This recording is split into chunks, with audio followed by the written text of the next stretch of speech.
Welcome to the Happiness Podcast. I'm Dr. Robert Puff. There's a lot of different ways we explore happiness together, how to have a happy life.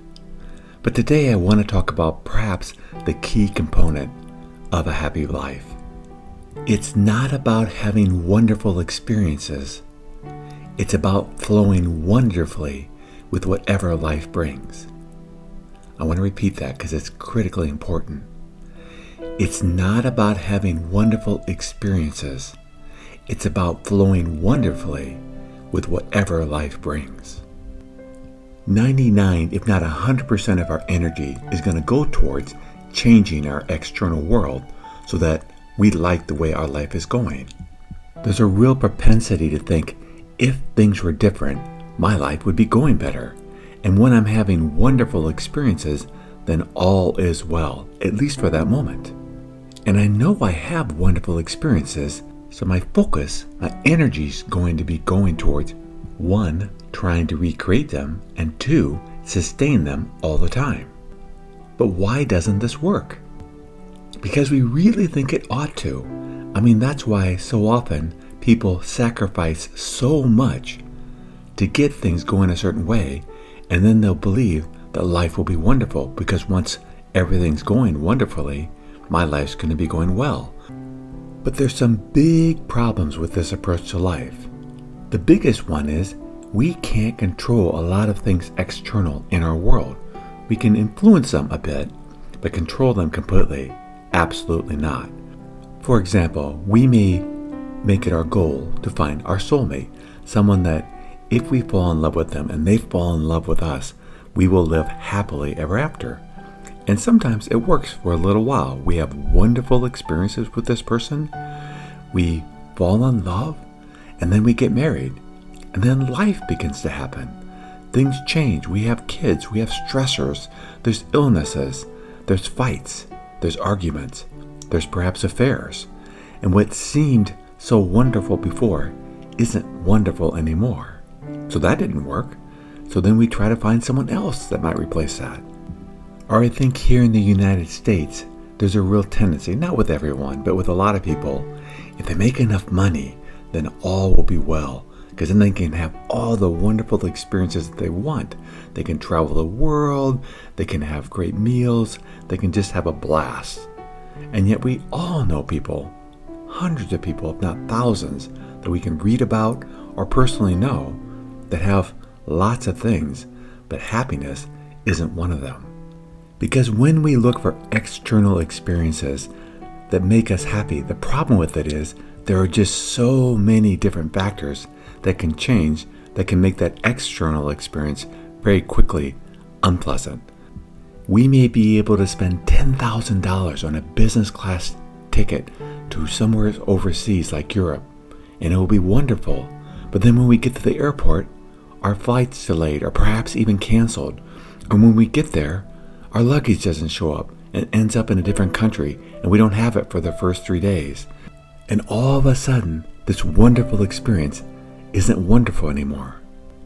In the last few years, Hollywood has made several movies about famous musicians.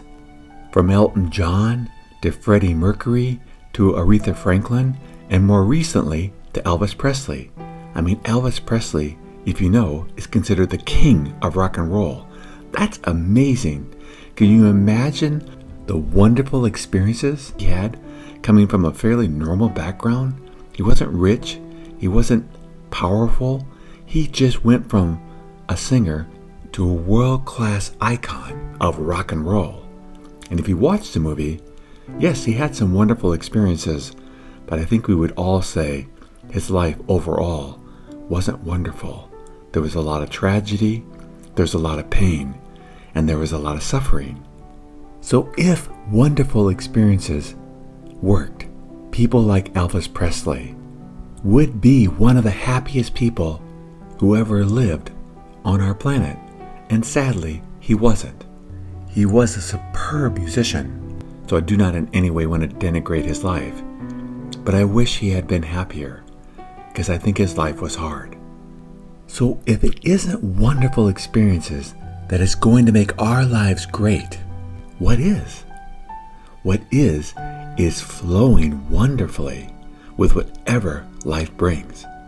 And this is a hard thing to do, but if we get it, it is truly magnificent. How we do this is very simple. It's just very challenging to do.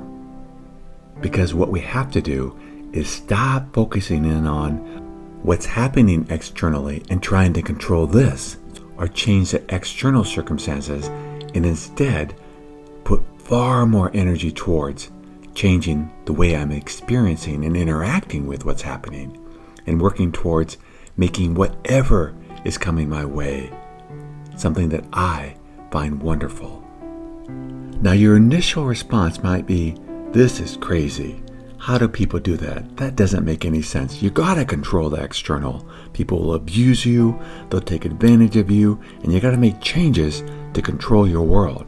I know, this is what almost everyone does and thinks is the solution to their unhappiness.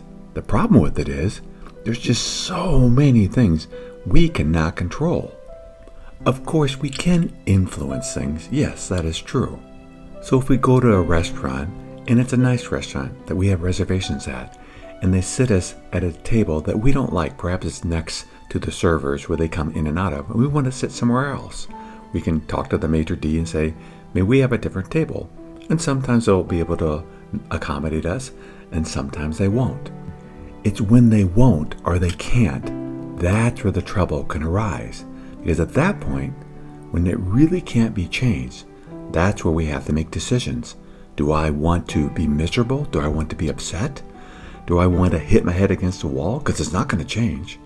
Again, we're at the airport and our flight's canceled. There's nothing we're going to do to make that pilot get on that plane and fly it. We have to figure out a different alternative to get where we're going. Or if we go to the doctors and the doctor says, guess what? You have stage 4 pancreatic cancer. We can get mad, we can kick, and we can scream. But nonetheless, that cancer is there. And now we have to make decisions about what we're going to do. We may come home one day and our spouse approaches us and says, I'm done. I'm leaving. This is over. We can kick, we can scream, we can get upset. We can beg, we can plead, we can make promises. But if our partner's done, they're done. That's the one thing we can't control. But it's about what can we control. What we can control is our response to the cancer, our response to being asked for a divorce. Those are the things we can control. So the first thing we realize is what we're in control of. We are somewhat in control of external circumstances. Sometimes we can cure that cancer. Sometimes through our behavior and our choices, we can woo our partner back and have them fall in love with us again. Sometimes we can. But there are many, many things we cannot control. If someone we love passes and dies, we're not going to bring them back from the death. I think where it gets a little tricky, there are ways so that we can change things a bit. For example, if our partner does leave us, what we can do is work towards finding someone else to be with. That we can do. But perhaps right now, at this moment, there isn't anyone in our lives. So then we have to say, do I want to be miserable until I find my next person I get to spend my life with? Or do I instead want to find joy and happiness in this moment as a single person? That's what we do have control over. But the problem with this thing, our ability to perhaps influence the future, is all our energy goes towards that. So we're thinking about, well, when this changes, when this happens, all will be well again. And there's a sense of anticipation of happiness being in the future instead of right now. Wouldn't it be better to put our energy towards being happy now instead of someday when this happens, I'll be happy? So the other thing that keeps us from being happy and living wonderfully right now is the fact we actually believe there are certain things that happen that if they happen, we're just going to be miserable and there's no way out of it. Now the problem with this approach, I guarantee you, no matter what example you gave me, I could find someone on the planet Earth out of the 7 to 8 billion people here that is going through exactly what you're fearful of right now, and they're fine. Not only are they fine, they're happy. You may say, well, I don't know how they do that, but I can't do that. And if you believe that, you're right. You can't. But that is what you're in control of. You're in control of, right now, choosing to be happy with what's happening or fighting what's happening right now. And the number one thing you can put your energy towards, which I'm arguing will make all the difference in the world, is saying, how can I flow wonderfully with what's happening right now? But Dr. Puff, I just lost my job and I don't know what to do. Well, you'll spend your energy towards one, finding a new job, perhaps even changing careers because now you have that chance, and you have free time, perhaps to take a vacation or spend more time with your family. But Dr. Puff, my partner just asked me for a divorce and I was so in love with them. Yes, but now you're free. You have the opportunity to meet someone else. You have now free time, perhaps connect more with your kids or with your friends and do some adventures with them. Things have changed, but you can adjust to those change and find beautiful things with that time you have available to you. But Dr. Puff, I've just been diagnosed with a terminal illness. What am I supposed to do?